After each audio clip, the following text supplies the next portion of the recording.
Welcome to this episode of the Outsiders Podcast. If you're not following us yet, Facebook, Instagram, TikTok, we're out there. Probably saying something that gets us in trouble. Want to support the show? Head to outsidersstudios.com. You'll find membership options, merch, and more ways to stay connected to what we're building. Elect Exiles, Brett's podcast, solid theology, clear thinking, and worth your time. Branden's Substack drops twice a week, Mondays and Fridays. It's where he works out what doesn't always fit in an episode. We've got a lot in the pipeline. Stay tuned, and as always, thanks for listening. I'm Branden Woodall from Outsiders Podcast. You know me. To my left. Bryce Armstrong, to my front. Andrew McKinley, to my left. He took a multivitamin. Brett Welty. And to my left, Jim Cole. We're all back together again. Yay. The squad. Noise. We found out what happened to Jim. Yes. We're happy that he's okay. He's just taking a nap. Literally. That does happen. We he took a record this nap late and at night. he woke up in South America. Jim had an event. He was tired. We recorded late at night. It's not his fault. No. It's fine. It is what it is. We're glad he's okay. It snowed. It did snow. It snowed every Saturday. Because apparently that's a phenomenon. It's Friday, dude. What are you talking You don't know what I'm talking about. the listeners don't know what day we record. I do now. No one makes me bleed my own blood. That's how they get you. Is that a copyright strike? I don't know. I'll tell you what, if we get Ben Stiller to listen, and he remembers his line from Dodgeball. That dude just runs, you know? Yeah, there you go. Just runs everywhere. He's a runner. He's like Tom Hanks. Wait, no. Tom Cruise. Yeah, that one too. Tom Hanks does too. I was Yeah, thinking, run, Forrest, run. I was thinking Forrest Gump, yeah. Woody. Catch from me if Toy you can. Story. He's always running too. Kinda. It's like The Green Mile. That's about Olympic. Do we have video on that? athletes, no. Darn no it. video. At least I wish I could describe it to our listeners. So imagine, Woody from Toy Story. And when he runs, he's kind of like flailing everywhere, but just imagine it very ungraceful. And that's what Bryce just did.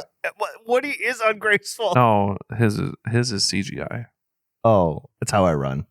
like, Just normally. like a CGI monster. Like if you go out to the track at the local college campus, you might see him working out. He's running, arms just flopping every direction. I love it. Oh, gosh. Yeah. Well, we already talked about how we're doing before this. Yeah. But Andrew, Yo, how are you doing right now I'm doing great. with our bit? I've got one. We're doing another Christmas quiz, but Is it better than the last one? it's The last one sucked. it's like Christmas history quiz. Yes.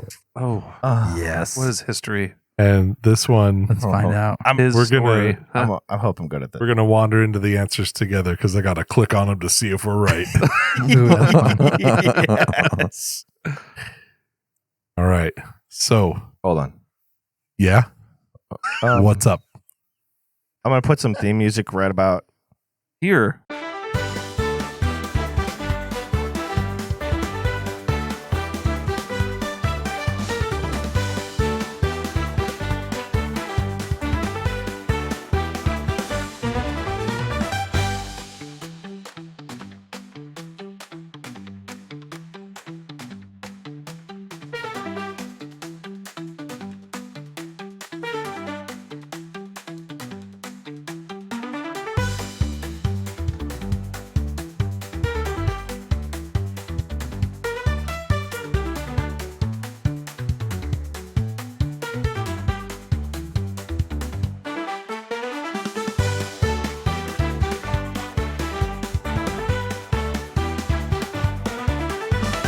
That's really good. Thanks, Branden. That's always so long. No problem. It's always so That's why the listeners always shut off right there. Do that. That's not where not they, true. no, that's not where they shut off. That's not true They at shut all. off at the end. I could tell you every time it happens, my wife says, "When will you stop doing that long of a song?" I said, "That's the bit. That's We'll the make bit." we'll make it longer. No. Once we do video, I will dance for the entire song. Yeah. That's been discussed. I look forward to that day. I don't. I'll be sweaty. Okay, go ahead. All right. So, first question. What color were Santa's clothes traditionally before becoming red? Now, we've got options. green, pink, white, or blue? White. I'm Blue. going white. Nah, I'd have gone green. Blue. I think so. The consent, we had 2 for white. So we'll click it. That's wrong. He was wearing green. Good job, Brett. That doesn't make sense.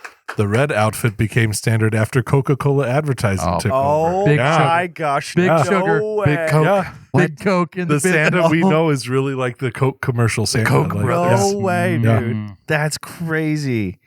Pete Higgs said this. Santa's been around a lot longer than Coke. Yeah, but he wasn't like tubby with a big red fluffy coat with white trim until then. That was them. So The man. I'm sorry. It's not. It's not. It's just Everything. not registering at all. Everything is a lie. like- Next thing, I'm going to warn everybody right now. Polar bears don't drink Coca-Cola. Wait, what? I know. I'm Come just trying to on. get that out there. No. If polar bears drink Coca-Cola, do you think they all have diabetes? Probably. And kidney stones. Maybe that's Oh. maybe So That's why they're so grumpy. that could be. color TV hasn't been around that long. True. Jim just saying- point it out. What is this, a Woolworth catalog someplace? I want to know. I want to know when Coca-Cola started using Santa. The Times Square advertisements, the big posters and stuff like that. Ladies and gentlemen, Times Square. Wait, Times Square. I don't know, man. ladies and gentlemen, we are one question into this. So somebody was out there painting a red Santa. I guess. Good question. I feel like Jim's coming at you like you did it. I'm just I'm just trying to understand this. We need to go Messenger. look at the inside of a Cracker Barrel and see what happened. Hey, that's too soon. What? No, it's not. It's from like the 40s. No. Yeah. Okay. They took the cracker off the barrel. Santa Claus became widely known as his iconic red suit in the late 1800s, thanks to cartoonist Thomas Nast, who solidified the look in his Harper's Weekly illustrations starting in the 1870s. Though earlier depictions varied in color, and Coca-Cola's famous 1930s ads later cemented this image globally, debunking the myth that Coke invented the red suit. I stand corrected, and we're going to knew have it. to talk to the folks at History Bombs, which is, of course, a very reputable source. Yeah, I Googled, when did Red Santa start? If they could have spent 2 seconds on Google, they would have known it was wrong. They were busy making a quiz. They Oh, didn't have time sorry. to check if it was right. Okay, you don't Right. need to ask this one. Can we trust the rest of the questions? Yeah, Probably not. let's see. As long Which- we'll see. Go ahead. Which English author is often credited with popularizing modern Christmas traditions through his books? That was a safe question. Which one is traditionally? Yeah. I don't know. What are our options? William Shakespeare, Charles Dickens, J.R.R. Tolkien, Jane What? Austen. No, Dickens. it's Dickens. Yeah. Dickens, yeah. That is correct. We did You are correct as the Dickens. Hey, do you want to? Well, actually, do you want to do the Google? Nah. Do you want to do the Google? You know, chat GPT. Not today. All right. Which Roman festival influenced early Christmas celebrations? Can we have options? Gladiators. Okay. Gladiators. A lot of red. All right. The options are Saturnalia, I don't know what that. Lupercalia, Okay. Bacchanalia. Man, their alia must mean celebrate. Or Christmasalia. I like that one. Don't think it's that one. These all sound like diseases. I don't know. Well, Saturn is the god Saturn, right? I would guess so. So maybe not that one. I don't want to go with the Christmas one. I would say. Baklavalia. Yeah, I'd go with the lupus one. Lupus.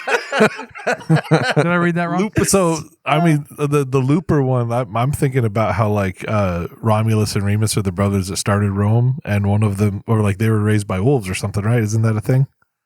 Yes, Sure. If you say so, I believe you. I'm gonna say yes with the asterisk. As I only vaguely remember. Were they Christmas wolves? Probably. Find out. They drank Coca-Cola. Find out.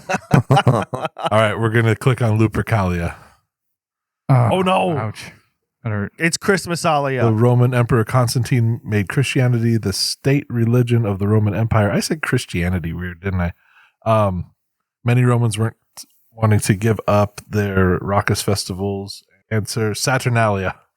What? Yeah. I Brett. celebrate a celebration of Saturn got flipped into Christmas. It's because they got what? Gift giving, singing, eating. This is every festival. Are we celebrating a planet? Yes. And trees. Yeah. The trees are from Germany. It's the planet with rings Don't on think it. about it too much. It's true. My artificial tree from Germany. Nice. Yeah. Okay. My incense burner in my office, Germany. Germany. My incense burner. Wait a minute. That thing is cool. He showed me today. Wait a second. So cool. Where do you get your incense from? Germany. Oh, thank you. What? What? How about next question? Yes, please. I'm waiting. What was the primary reason that Puritans banned Christmas in England in the 1640s? Demons. Options are: it was seen as too Catholic. It encouraged excessive partying. Ooh. It wasn't mentioned in the Bible. Oh. Or all of the above. All the above. All the above. Yeah. Christmas was originally Christ Mass. And they use trees. Yep. Correct. We did it, guys. They're mad about all three of them. I get real tired of all the Puritan hate, though. I'm not here for any of that. Who's hating Puritans?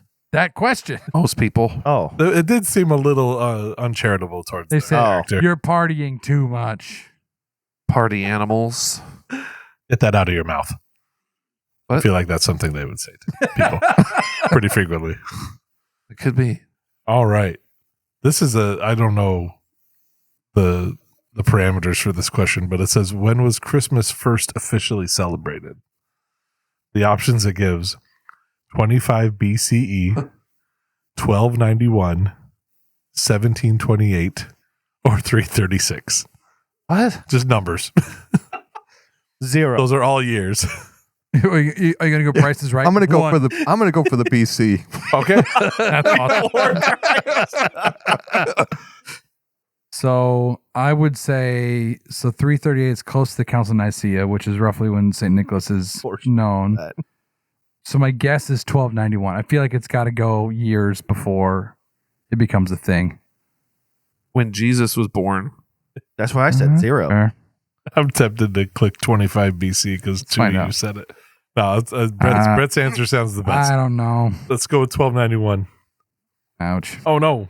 Oh. 1776. 336 AD. I was close. Wow. No, it wasn't. What do they say? Why? The reign of Roman Emperor Constantine. Oh, okay. There you go. That guy. Hey, he did so much. He did so much good for the Christian religion. You guys can't see the smirk on his I face. just like to be an agent of chaos. Just to let that float You out know, there. there's rumors There's debates. that he might not even be a Christian. Really? Yes. He just knew the trend. I'm bad at this, but I want to Okay, win. wait. Let's keep going. We are really bad at this game. Or this is all wrong. It might be all wrong. You think I vet my sources? No. In the Middle Ages, what was the name of the figure who oversaw Christmas festivities in England? What? The Pope. Yeah. Ew. Options are King Christmas, No, it's Wait, I love the Middle Ages? Middle Ages, Like what? all of them. They weren't, You know that one they day. weren't the first ages or It the was last only ages. it was only The a Middle week long. Ages. What? This is on BuzzFeed. It's about the time that England decided it didn't like where it was in life, so it bought a sports car. Oh. All right. Wow. King Christmas, Lord of Misrule, Oh. Father Yule, or Saint Nick. It's What? got to be Father Yule. St. Nick. I'll go Father Yule. Yeah, why not? All right, we're going to try Father Yule. I wanted to. say no. Lord of Misrule. No, What? it's Of course it not. is. What does Of course that it Was is. that an mean? option? During the mid Even- I'm sure I read it once. During the medieval period, a peasant was chosen to take the position of Lord of Misrule, and his word was taken as law for what Christmas games were played. Drunken festivities would ensue. This history bomb is this crazy. I love it. Seems like I feel like the Puritans might have been right. They're like, Well, hey, I'm just saying, guys. this seems like they're running back into everything.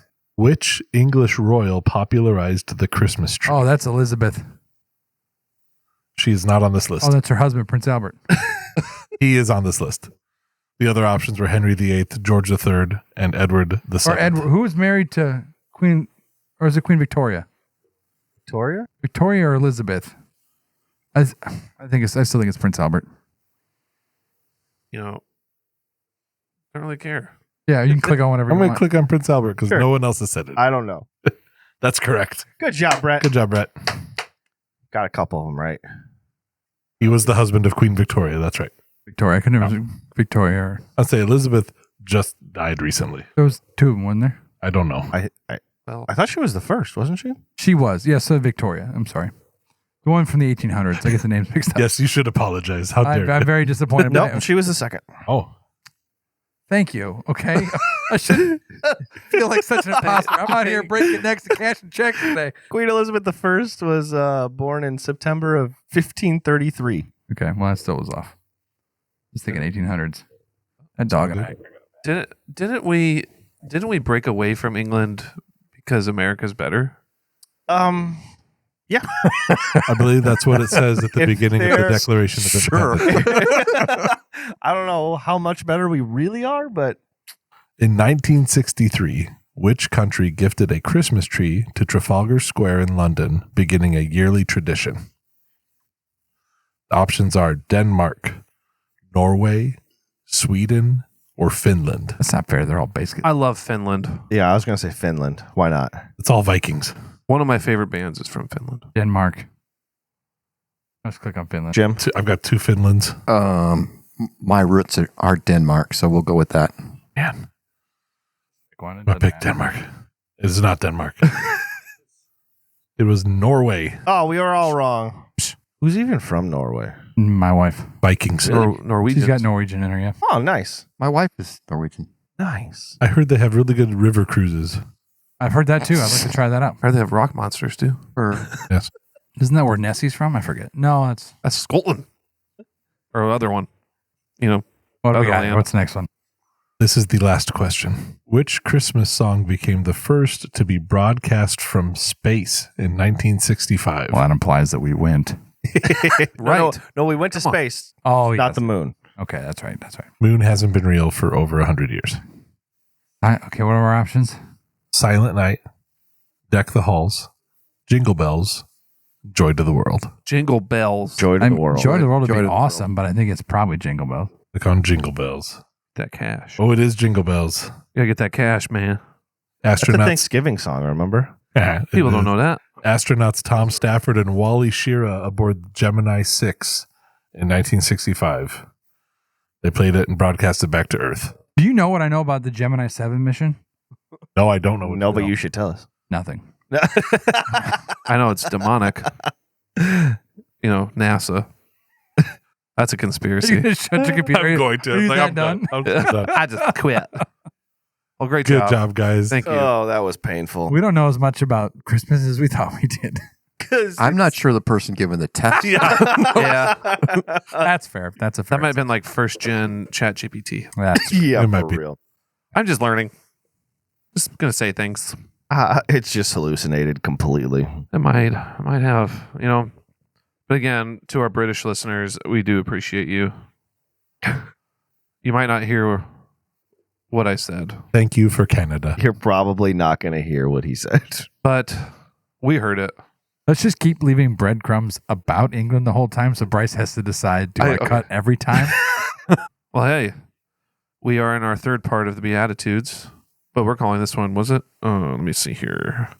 Peacemakers and Peacekeepers. We'd actually, at the beginning parts of Outsiders Podcast, did an episode. I don't think it got released. It was about peacemakers. I think we released it. I was trying to find it. I couldn't find it. Hey, Billy. Did you look? I did for a second. I'm trying to keep the peace here, buddy. I'm not. Yes, Andrew, can you read us our scripture? I don't think I put it on the notes. Just Matthew 5:9, or are we doing 9 through 12. 9 through 12? All right. Matthew 5, verses 9 through 12. Blessed are the peacemakers, for they shall be called sons of God. Blessed are those who are persecuted for righteousness' sake, for theirs is the kingdom of heaven. Blessed are you when others revile you and persecute you and utter all kinds of evil against you falsely on my account. Rejoice and be glad, for your reward is great in heaven. For so they persecuted the prophets who were before you. So conflict is unavoidable in human relationships, right, Bryce? Dang. What? Is it? Maybe Yeah, it's another one. both in church and in the broader community. Why me? How we because I never have any problems with Jim. Oh, okay. Brandon and I apparently have problems all the time. I love you. Okay. Okay. Okay. So how we respond distinguishes superficial calm from true reconciliation. So today we're going to explore the difference between peacemakers and peacekeepers. So grounding our understanding in scripture and historical commentary and practical relational insights. So point number 1, the biblical foundation for peacemaking. Matthew 5 verse 9 said that blessed are the peacemakers, for they shall be called sons of God. So peacemakers, they reflect the character of God. Peacemaking flows from humility, the meek, from chapter 5, verse 5. Stop asserting themselves, allowing peace to flourish. The Hebrew word shalom implies total well-being, personal, relational, and communal. Romans 12, verse 18 says, if possible, so far as it depends on you, live peaceably with all. 1 Corinthians 7:15, Hebrews 12:14, 1 Peter 3:11, they all emphasize that pursuing peace with others is a good thing. And it can be difficult in all circumstances, but we are supposed to be seeking peace with one another. So the question is, are we willing to let go of self-interests, status, or pride to act as true peacemakers, or do we settle for superficial harmony that avoids discomfort? Ding, ding, Yes. ding, ding, ding, ding. Yeah, conflict itself isn't sinful. How we handle that conflict is what matters. Question isn't whether conflict's going to come or not. It's whether we're going to respond faithfully or fearfully. And I would say the majority of us are going to fail if we're not really aware of what we're doing, because we're just angry. When we're vindictive, we get angry when something slights us, and if we feel like we have to be the one that brings justice, we have to shake our fists at them, or we're going to do the opposite and say absolutely nothing, or we'll go and talk about whoever behind their back to everyone else, because that's the easiest thing. It's just like, oh, did you hear what so and so did to me? They did me dirty, and that's just to get that person on your side. It's just we don't normally do things well. Like, it's just Not human nature. yeah, we Human just nature. don't do things well. I say peacemaking kind of puts you in an uncomfortable position sometimes. Mm-hmm. Oh yeah. So, because you have to be willing to step into the muck of people's discomfort or their offense, or we keep talking about stepping into the arena. I think this is part of stepping into the arena, being willing to make peace with people, even if you don't want to. Making peace does not mean we come to a resolution. Oh, It does not mean we all agree on everything. Peacemaking has to give space to everybody for their own stuff. Mm-hmm. And everybody has their stuff. It's also the way, especially the way you phrase the question, to put up a facade so that there isn't conflict just creates resentment. And that starts to build within us, and that's even worse. Not only is it destructive to me for the resentment that I'm holding, but it's sinful, because now it's about they need to get theirs. It's about unforgiveness. It basically comes down to, are you here for you, or are you here basically to be putting others first the way that Jesus did? If you've fallen into a good groove of putting others first, seeking peace just kind of becomes a default, I think, because at that point, sometimes the good for them is not good for you, but if you're actively working towards their good, peace kind of becomes the thing that like falls into place in that gap that you leave. I think sometimes, I don't want to knock peacekeeping. I just think most of the time peacekeeping is like inaction. It's like you're just trying to not get it to the next part or the next climax of division. I don't know if I necessarily agree with that. I'd say sometimes, not all the time. I just say sometimes. I view peacekeeping more of people pleasing than Could be that too. I would say more times than not, that's what it is you're just trying to please whoever or whatever group that is upset because you just don't want strife. You don't want division. And so you're pleasing them, even if it's wrong. Or they could be right. Yeah. Or they could be right, but they're angry and they're going about it all wrong and you're trying to peacekeep. You're really just people pleasing. Yeah. I just don't want to knock it because I think there is a space for keeping the peace. If it's not resolved, it's inaction. Yeah. Right. And so definitively, I think there's a time to it. I understand. But I think the other guardrail is not being quarrelsome. Yeah. 1 Timothy 3 says one of the qualifications for an elder is to be not quarrelsome or someone that stirs up contentiousness and to argue. So I think the two guardrails would be, I guess, people pleasing would be trying too hard to keep the peace at the extent of not doing right. But then the other side of it is being quarrelsome, which is fighting over everything and not being willing to show any grace or any mercy or any of the attributes that we're called to show in the fruit of the Spirit. So I think there are two guardrails. And I think the Bible is pretty realistic. Paul says in Romans 12, if possible, so far as it depends on you, live peaceably with all. So there are scenarios where you can pursue peace, but the peace does not exist. I think we're called to pursue peace. And again, I think we should probably define our term. What do we mean by peacemaking? Because it can't just mean brushing everything under the rug. That's not real. That's not real peace. So what is peace? Well, I'm glad you asked. What I'm here for. Can I say something real quick? Go for it. Because brushing it under the rug creates turmoil within me. That's not peace. Nobody else might see it, but it's not peace. Yep. Okay. So I got 5 categories here. So the action of a peacemaker or peacekeeper, the goal of a peacemaker, peacekeeper, the approach, some biblical alignment, and then the key differences between the two. So let's go to action of a peacemaker and a peacekeeper. So a peacemaker, they're engaging in conflict. They're addressing the root issues with dialogue, with empathy, and with truth. I don't believe in empathy. Just kidding. Keep going. I know. It's a joke. Your face, I could not tell if you were serious. My tummy's been hurting the last couple of days, and it made my tummy hurt a little more. You just gave me so kidding. much anxiety. I was like, wait, is he serious? Holy. And so a peacekeeper, The shout out for those who know. yeah, we know. So a peacekeeper avoids conflict, suppresses tension, and maintains surface calm. And the goal of a peacemaker is to establish lasting peace, heal relational wounds, and reconcile opposing parties. A peacekeeper, they want to maintain the appearance of peace, often sacrificing truth or resolution. So the approach to a peacemaker would be it enters difficult situations, courageously seeking mutual understanding. I have a good example for that. A peacekeeper, it sacrifices personal peace or righteousness sometimes.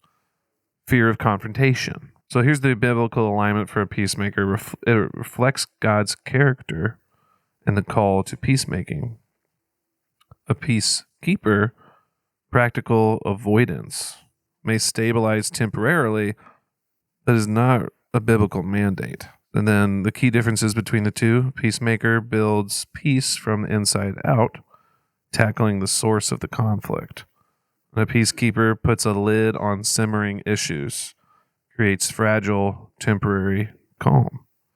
And so in our relationships, do we settle for being peacekeepers out of fear or comfort? And are we willing to take the risk to pursue true reconciliation, even if it costs relationships, reputation, and comfort? Jesus doesn't say blessed are the peace lovers or blessed are the peace avoiders. It's blessed are the peacemakers. That's an action that, like you're saying, that's something that you actually are doing. And peacemaking flows naturally out of meekness. When I no longer need to defend myself, I'm free to pursue peace honestly. That's great. So Thanks. what?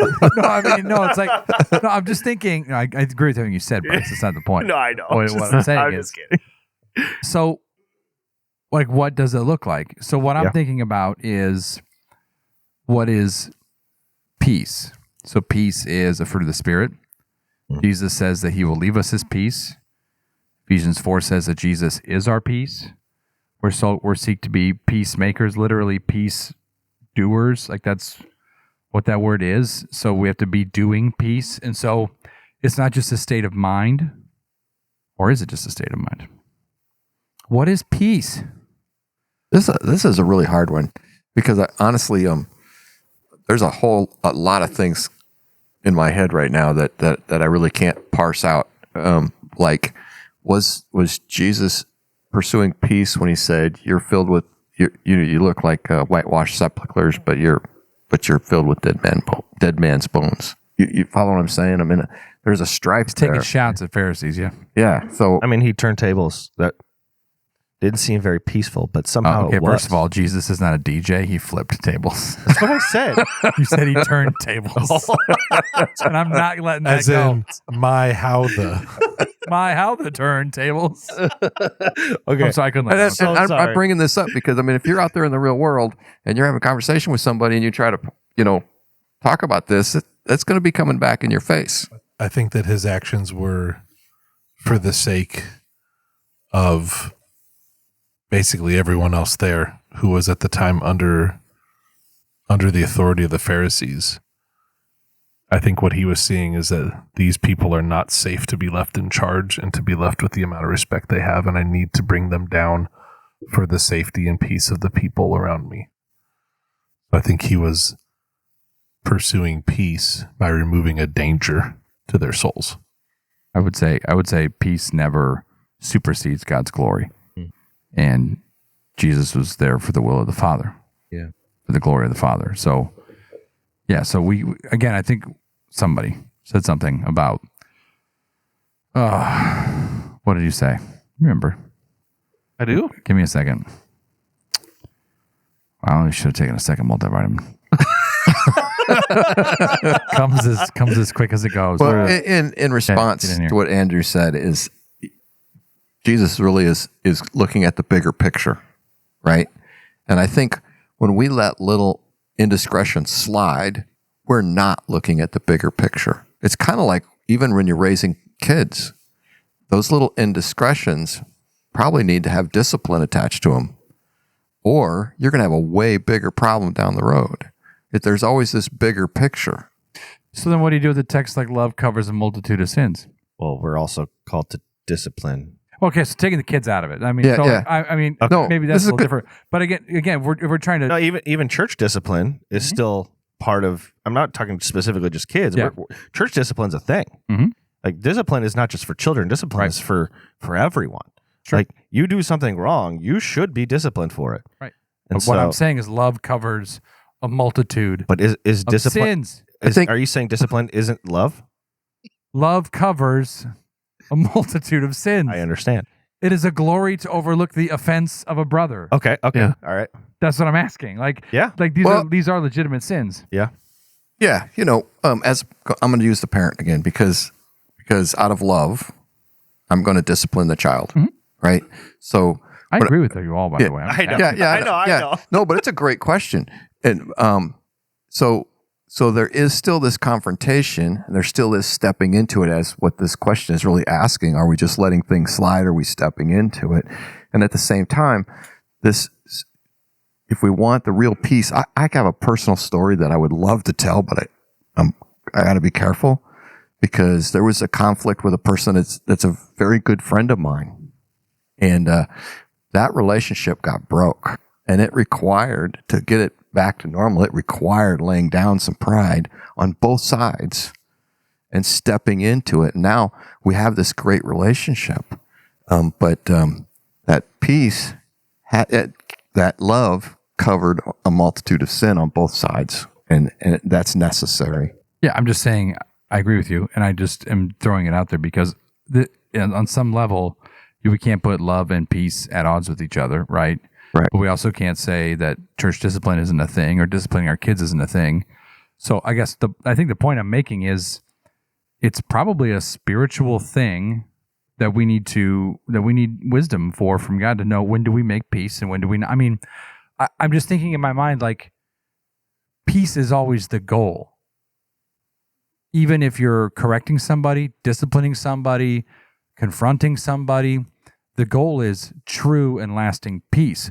I'm thinking first and foremost, Romans 5, peace with God. A sinner needs peace with God. Like, we are currently, if we are not saved, we are an enemy to God. You are not at peace with God. So peacemakers begin with preaching the gospel. So I think the gospel is then for all of life. And so one of the aspects of the gospel is killing sin, especially in our relationships. And we kill sin by making peace. Mhm. And so I think that's where we need to get to is what is the friction? And 9 times out of 10, the friction is a manifestation of sin in some kind. And I think the discernment is sometimes making the peace it is a glory to overlook the offense of a brother. Yeah. Meaning there are countless things that are my preferences and the things that I like that do not need to be something that I need to come to you over. I don't care about you read a different Bible version or, there's just so many little things that we have big opinions on that we can overlook, and it doesn't put the gospel at risk. It doesn't put truth at risk. And so I think that has to be part of the calculus. Like, we do overlook, but to Bryce's point, there are situations that peace requires church discipline. So again, it's not just a uniform. And I think what I like about what you're saying about keeping the peace isn't just looking for the simplest path. What is the easiest way to calm everything down? That's just not it. No. In fact, it almost never works. No, it's just a down payment on something terrible. Yeah, you put it into a work scenario, and let's say what I'm going to say, like the boss just wants to keep peace with the employees. It's just a matter of time, and you're going to have absolute chaos in the office or the workplace or wherever you're at. There's a requirement in there that, but chaos is not peace. Gossip is not peace. And you're right. There's an element of sin in there all the time. I think the reason we need to be peacemakers is because it's sin at the root of all of our interpersonal problems. I mean, give me an interpersonal problem that is just two completely righteous people having so much righteousness and holiness that is creating friction. Doubtful. Does not. But we don't call it that. We don't call it sin. We call it personality differences. Oh, okay. Show me that Bible verse. Yeah, we bring a lot into that, don't we? Yeah. Yeah. We take a lot of psychology and say, well, I'm an extrovert, you're an introvert, or I'm this, or I'm that. I'm like, hang on. stick to Bible categories. So you're just making excuses to be passive on your sin. Yeah. Yeah. Right? Yes. Like I want you to be really light on my sin. I'm going to come down really heavy on yours. And but if you keep the root, the sin, which, hey, go to our merch store. We have a new shirt called the Killing Sin shirt. Anyways. Shirt. It's cool. That shirt. But if we're not trying to root out sin in our life, we're never going to be at peace with anybody because we're always going to see everybody else's sin as bigger than our own. And so keeping a humbleness about ourselves and be like, I am a sinner too. And most of the time, the things I'm whining about are just my opinion. It's not like a core doctrinal problem. If it's a core doctrinal problem, that's when you get into church discipline, right? But you're always disciplining someone out of love. It's never out of maybe it's out of annoyance, but it should be. The core should be the core should be love. In our better moments, it should be love. Like, no, I see where you're going. Let's bring this back. I think there was an example my buddy Luke Hettinger made was, if you're trying to make peace with somebody, you're trying to deal with a conflict, meet them on common ground. Be like, hey, we agree that the gospel and the word of God should go out to all the world. We want to present it well. But I'm seeing you do this, and it doesn't line up with how I see what the Bible's saying. Can you explain that to me? That's a dialogue. That's a conversation.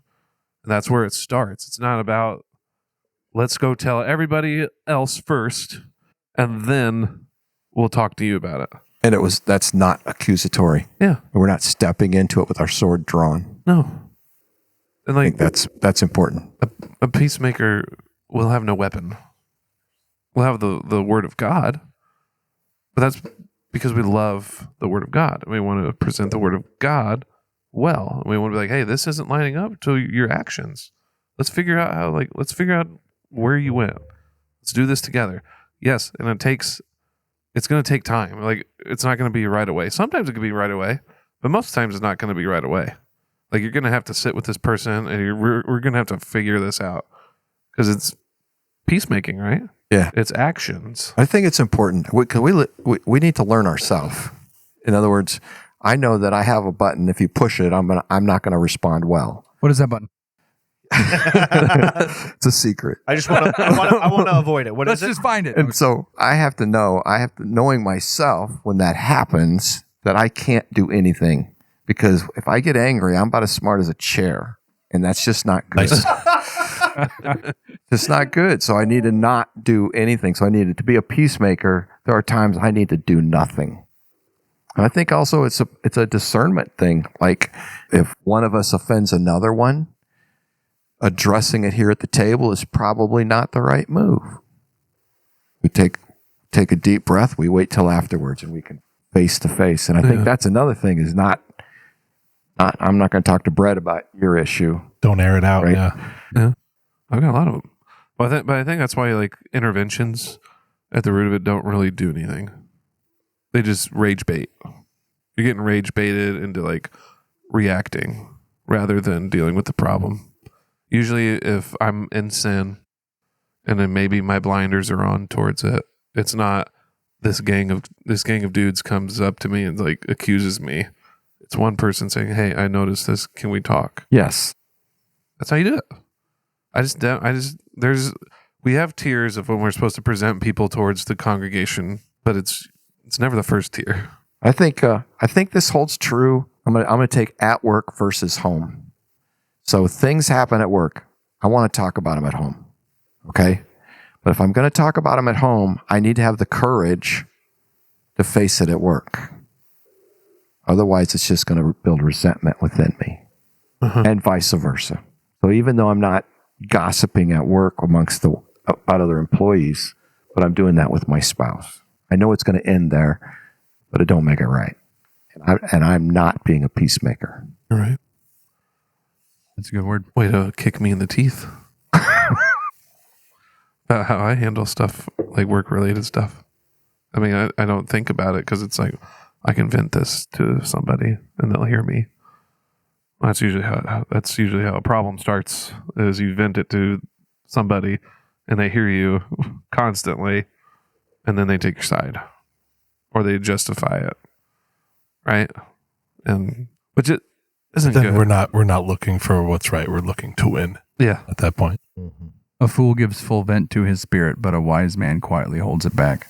I read the first time I ever read that verse, because I was the guy that always believed that, like, because I run hot, so you got to vent it somewhere, otherwise you're going to vent it on the person. So I always justified it by saying I'm venting it to a neutral third party, so that I don't go hot at the party that is actually making me mad. And when I read that verse, I was like, well, that's not great.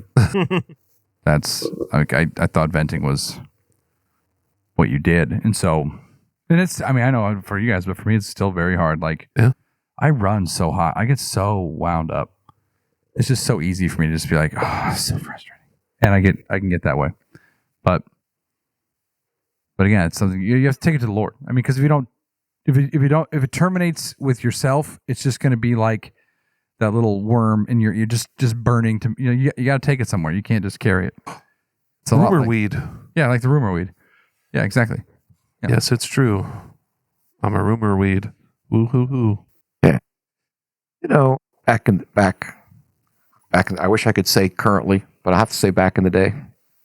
Go to my prayer closet, pray about this person that's really irritating me, and I swear, every time God would say, "So what's your role?" And one day I got mad, and I said, "God, why is it always on me?"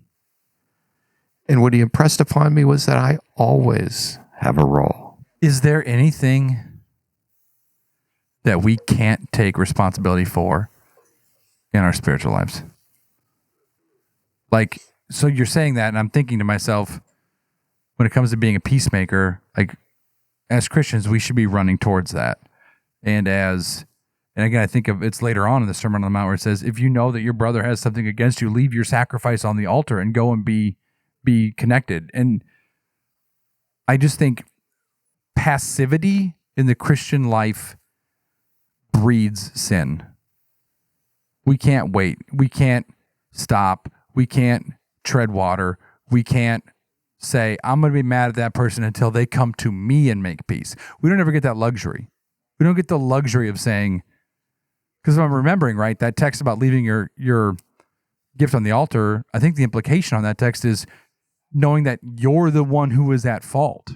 If you know someone has something against you because of what you've done, you need to go to that. So you need to be a peacemaker if they're fighting with us. And then if you've also wronged somebody, you've got to go and make, like, we're always have to be in the driver's seat of our sanctification. We have a piece. It might be a big piece, it might be a little piece, Yeah. but there's always a piece. I think as we live in a culture where we've substituted honesty for being nice. So instead of being honest, we be nice. Yeah. Martin Luther said, peace, if possible, truth at all cost. Well, let me give you a couple of practical things about peacemaking.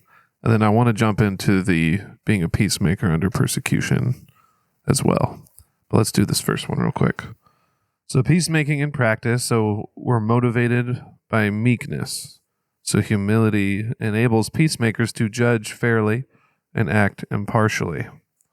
Conflict as opportunity. Like Jesus, peacemakers sometimes need to enter conflict to bring lasting peace. Pursuit of shalom. So peacemakers seek total well-being, spiritual, relational, and communal. Encourage in opposition. True peacemaking may attract hatred or opposition, but the reward is always eternal, and it's not always immediate. We're looking to the end. We know that peace will come and peace will be fulfilled when Christ returns. And that's what we want here with our groups. That's what we want here with one another. We want that heaven down. We want to see the kingdom that is, but not yet. And that's how we, like when we resolve conflict with one another, that is a good mirror of what we get to look forward to. Because we won't have any more conflict when the new kingdom arrives and the new kingdom is established. Like, we're not going to have conflict anymore. And so if we can pursue that here and now through the Holy Spirit guiding our words and guiding our actions towards one another, and not being so easily offended when someone does one thing that might not be particularly what we like, then I think we can move on. Because there's so many bigger things to be worried about than slight offenses, I think. I'm learning that so much as I grow older in my 30s, right? Can I jump in quick? Yeah. I think that is true with the caveat that this is still spiritual warfare. Yeah. Like, I don't want to. no, I know you're not doing that, but what I just want to, before I forget to say it again, is these frictions in our relationships are not just, again, personality clashings. It is sin. It is the scheme of the devil to divide. The New Testament, especially in Paul's letter, he talks over and over again in his letters about unity. Fight for Ephesians is strengthen the body so that they can grow into fuller unity. Like, unity is not guaranteed as Christians. And frankly, it seems to be something that is one of the most beautiful pictures that should be seen, which is why I think it is a reason why it is very rarely seen in churches, and why unity is so precious, is because it acts as a beacon of light for the outside world, saying, why do these people that under no other circumstances would be unified? They don't come from the same social classes. They don't come from the same economic classes. There's something that unites them, and they're so dogmatically united that it flies in the face of all of their differences. And we don't do a very good job of this as a church or as Christians. We get really homogenous. We get really excited about the people that are in our life stage or think like we do about this, that, or the other thing. And I think unity is one of the most beautiful pictures of the gospel, is because it's about breaking down that dividing wall. Was originally Jew-Gentile, now it's everything. And so I think the devil uses a lack of unity, and he does it in subtle ways, like saying, oh yeah, well, you used to sing that solo last year. Hey, they asked you last year to do that thing. They didn't ask you this year. Why is that? Maybe you're being slighted. Oh, so-and-so didn't do this, but they did, so-and-so didn't invite you to that. So-and-so didn't include you in that email. So, I mean, the things like that just escalate are the things that I think the devil uses to drive disunity amongst believers. So I think it's a big deal. Yeah. Maybe we need to be more black and white about it. Yeah. Maybe we need to stop being so squishy and gray. Offense is a sin. I'm willing to say that. Yeah. Is there a time? Give me a time when we've been offended that it wasn't sin. I'm thinking love covers a multitude of sins. So even if someone sinned against me, I should be able to absorb that. What offense do I take that is not my sinful heart saying, how dare someone treat me? How dare you treat me that way? And I would say, how dare we treat Christ? I was about to say, the only possible answer I could give would be offense that is not personal, but offense for someone blaspheming against God or something like that. But, Sure. but That's a good one. But that's still that's not personal offense. Yeah. And I think that's maybe where your question was more geared. Yeah, like something personal, that happens to me. Yeah. What is it that I can't absorb? I'm honestly asking. Maybe I'm missing something, and I'm happy to be corrected. I'm sure people listening are probably screaming into their phone cars. I think we should be able to absorb, right? It doesn't mean don't address it. Yeah, exactly. That's where that's exactly where I was going. Exactly. I could feel it in my bones where you're going. But we got to be unoffendable. I think so. But radically unoffendable. Yeah. But I think going with what you were talking about, right? Somebody's is sinning or doing something offensive towards God, right? Mm-hmm. A, is that mine to own? Am I the judge? And B, do they even know the rules? Good question. I would really hope that the Spirit just takes over in that situation and I don't have to make that decision. Because I don't know. We have to assume outside the church that people don't know the rules. So how can we judge them? I think it's Paul talks about this.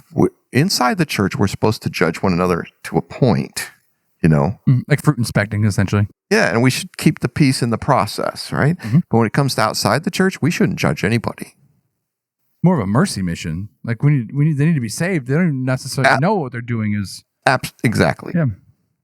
Yeah. To look at unbelievers and say, how dare they? Well, okay, we all know the same stuff. Yep.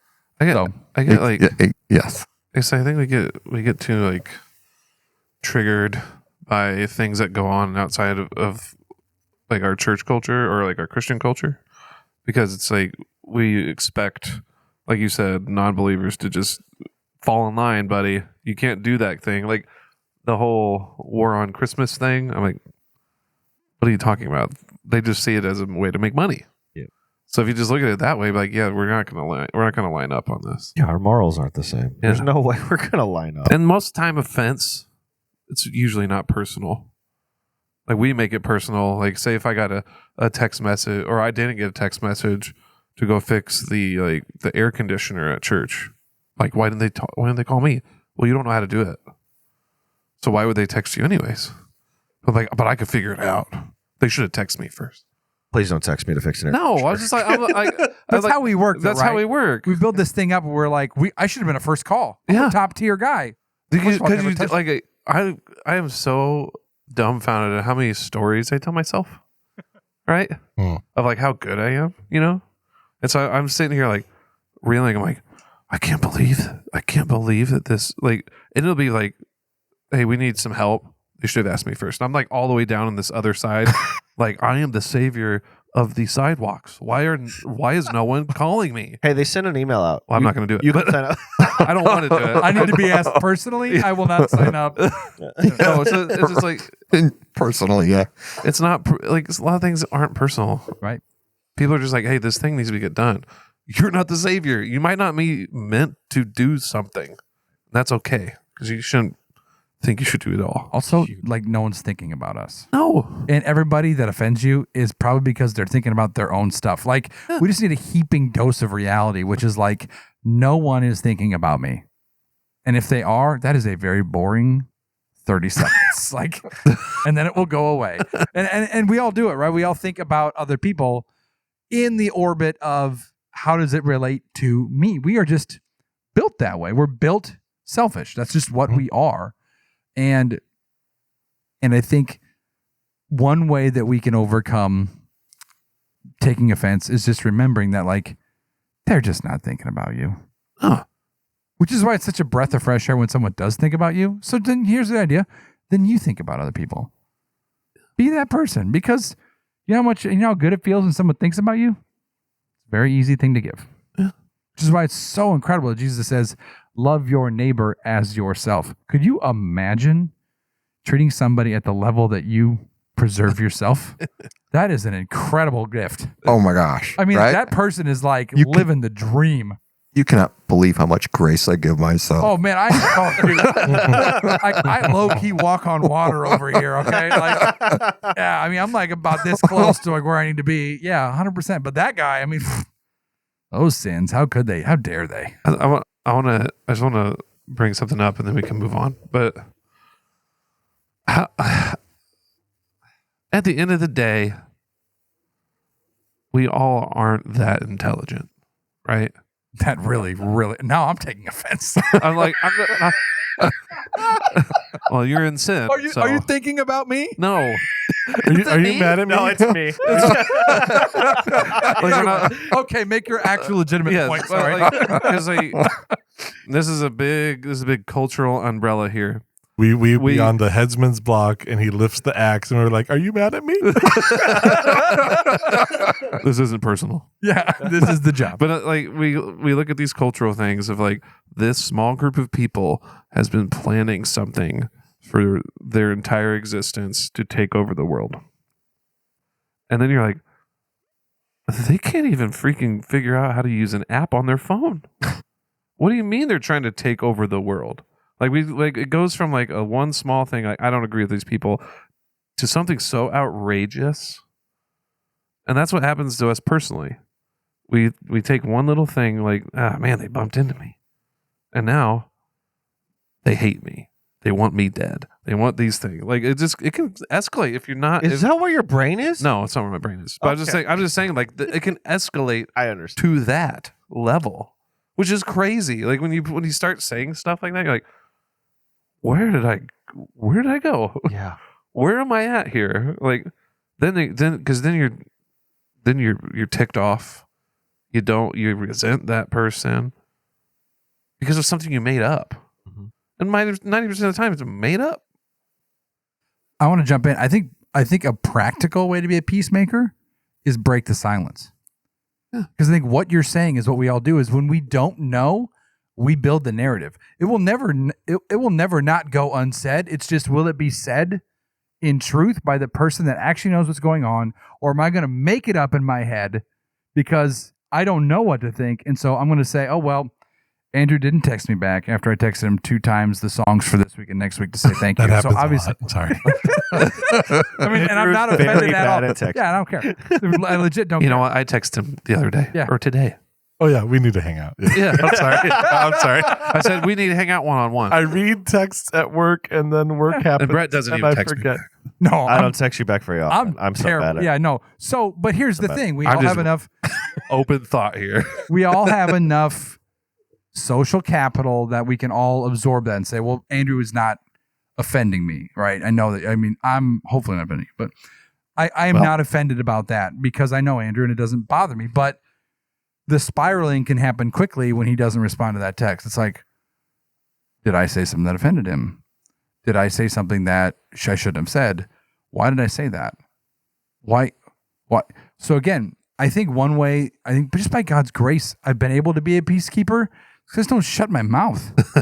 Peacemaker or peacekeeper? The good one. You know the thing. Whatever's the good one. I need to be texting people back better. No, you don't. That's not what I care about.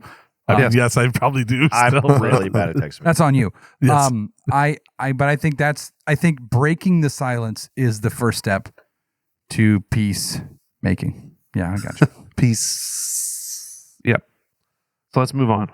So yes, so persecution and the cost of peacemaking. So Matthew 5 verses 10 through 12 says, "Blessed are those who are persecuted for righteousness' sake, for theirs is the kingdom of heaven. Rejoice and be glad, for your reward is great in heaven." So followers of Christ can expect opposition, slander, and persecution.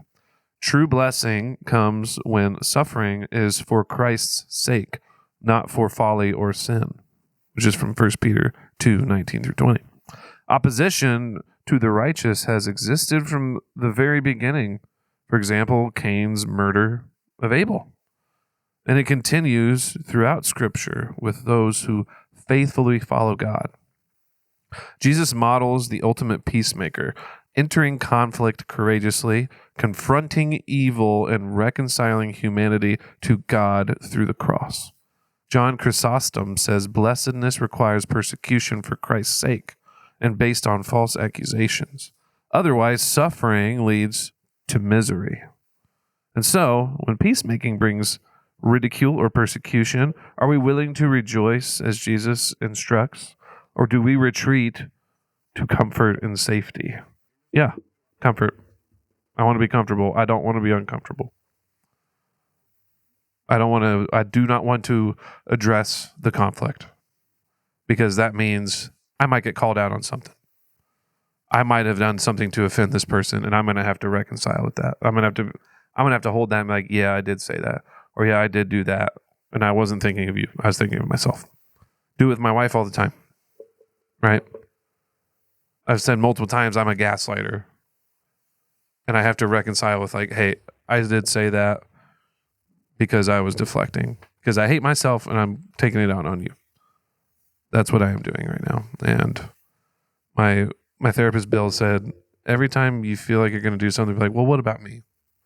What am I doing? And it shuts me up. That's what Jim was just saying earlier. Yeah, it shuts me up. Because it's like, oh yeah, I am doing that. I think it is incredibly enlightening that you read these first 12 verses, 12 verses, and you think, how could someone who is meek and spiritually poor and merciful and pure and seeking peace, what in the world would ever cause them to receive persecution? But this is the reality of the war that we're in. Like, we are in a spiritual war, and the harder we press in to be like Christ, the more it makes the less sense it makes that we would even be persecuted. But this is just, Jesus says on the front end, hey, you're going to live like this, and it's going to equate to not an easy life.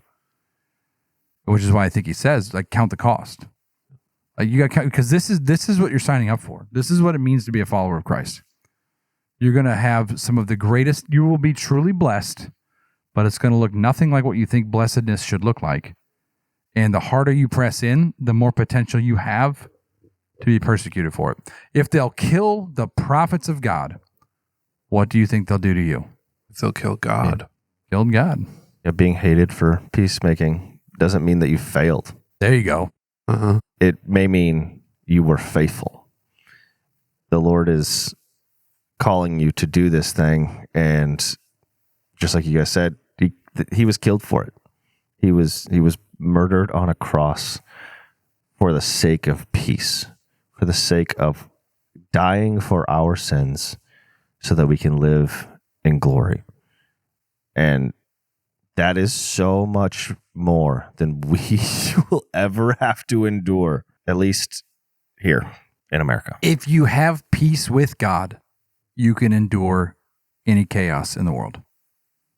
I think what you just said really made that clear to me, is Jesus came and solved our greatest tension, which is our tension against God the Father. I mean, if we don't have Christ, we have no peace, period. You can have the greatest relationships in the world, it won't matter. You'll have good friendships all the way to hell.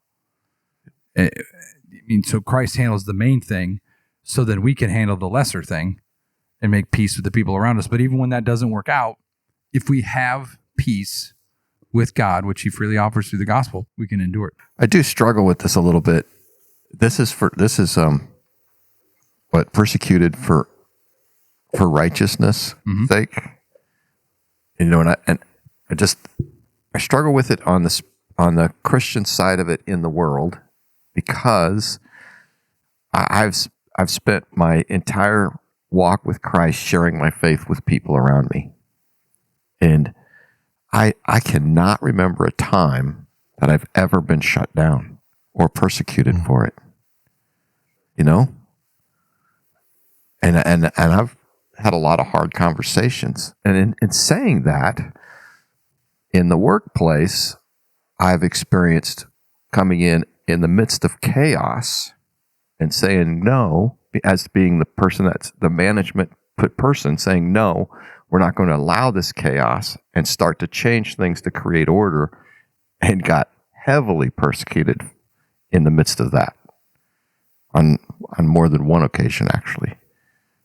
So it's this righteousness. I'm not sure how to take it. I'm struggling. I struggle with this. Because it hasn't been your experience? On the spiritual side of things, definitely in the workplace. Yeah, no doubt. I think it can mean, I was just looking at it again. I mean, it could mean, blessed are you when you're persecuted for righteousness, meaning God allows persecutions in your life to make you righteous. That would be a lot like James 1. Yeah. So consider it all joy when you encounter various trials, because it completes something in you. Or think of Job. Job was received very difficult things, and it was for his righteousness' sake.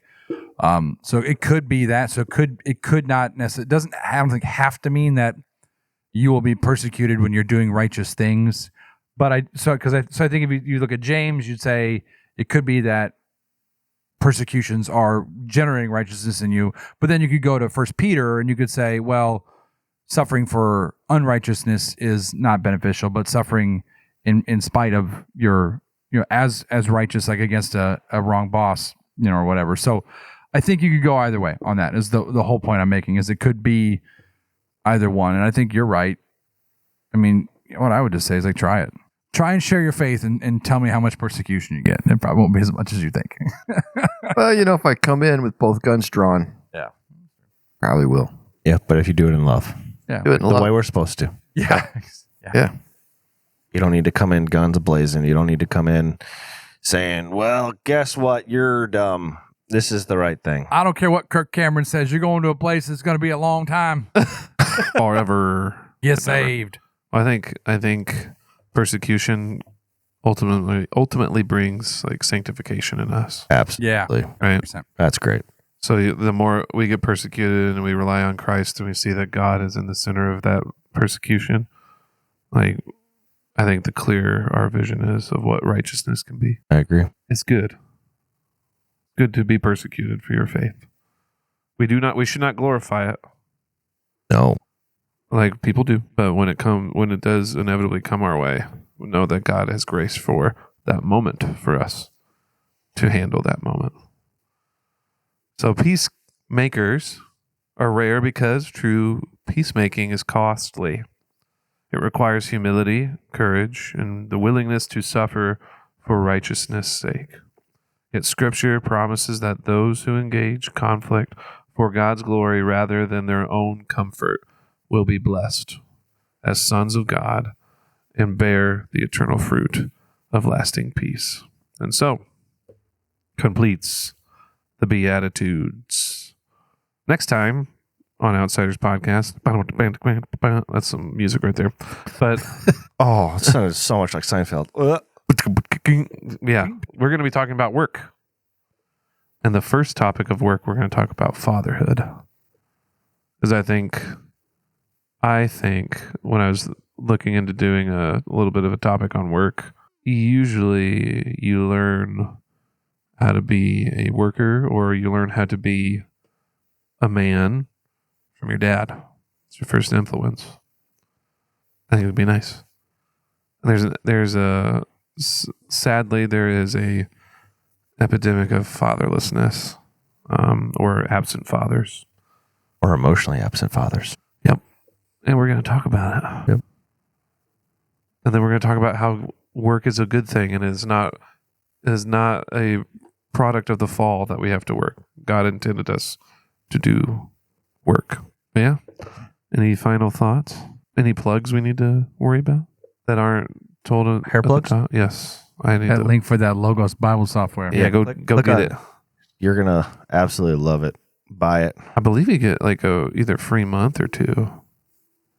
You should know that. I'm pretty sure you get I can't remember if it was 30 days or 60 days, but you get some free. You get some You free get time. at least 30 days. Yeah, you get some Okay. free time with the I think it's like the gold. You're gonna love it. I live in it. I live in it 45 hours a week, I love it. I love it. It is nice. At least. or however long it is. I just made a number up. Go check out Tens of hours. outsiderstudios.com. That's where you can find all of our stuff and what we're doing. And you can find all of our merch. We've got some new merch up. Yep. And it's fun and Yep. brutal. Yep. Can I get it in hooded sweatshirt form? I can make one. Just haven't done that. Rappa-dabba, Andrew.